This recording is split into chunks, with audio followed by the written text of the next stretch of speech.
किया है जो अब नहीं बचेगा।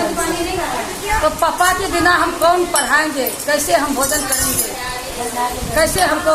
उर्मिला सारा रिकॉर्ड कर रही है, चिंता मत कर। तो कैसे हम पालन पोषण होगा। हे गुरु महादेव, पापा के बिना हम बेसहारा हो जाऊंगी।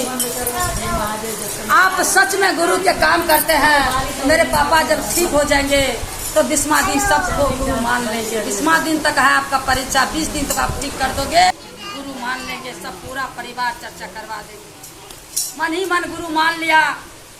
वहाँ से जैसे उसको बताया था चर्चा करने के लिए, दाया मांगने के लिए, तो लड़की सुबह उठ करके दाया मांग लेते थे और अपना नमन जाप कर लेते थे।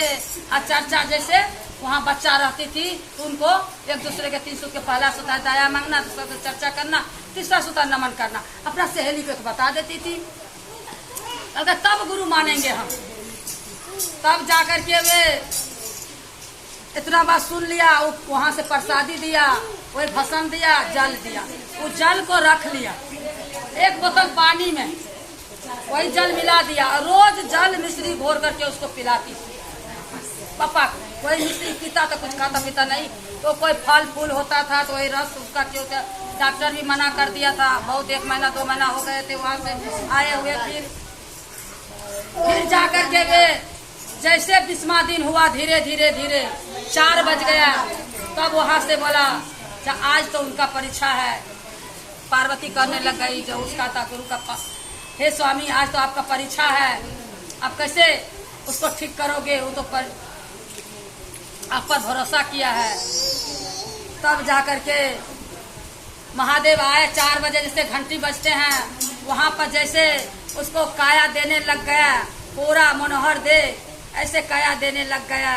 तभी उनको मन में हुआ, अरे हाथ हिलने लगा। जब आपको शक्ति देंगे गुरु महादेव तो आपको शक्ति आएंगे तो आप तो ऐसे करोगे ना, हाथ को ऐसे करोगे ना, ऐसे करोगे ना। तो वो हाथ ऐसे किया, उनको शक्ति आने लगा। बोला हम सीधा हो सकता है, फिर सीधा के सीधा हो गया। फिर ऐसे किया, देह में एकदम शक्ति जब आने लग गया तो पैर भी सीधा किया, वो भी सीधा हो गया, ये भी सीधा किया, ये भी सीधा हो गया, और देह भी सीधा हो गया सब। तो वो उनके मन में लगा अब धीरे धीरे मैं ठीक हो रही हूँ, लग रहा ठीक हो गई हूँ। तब जाकर मैं बैठ भी सकती हूँ। उठ करके बैठ गया, और जब उठ करके बैठ गया, कभी खाना नहीं खाया था तो उनको देह में तो शक्ति तो आ गई, उठ कर तो बैठ गया। जब उठ करके बैठ गया तो लग गया भूख। तब भूख लग गया तो वो अपने पत्नी को जगाया।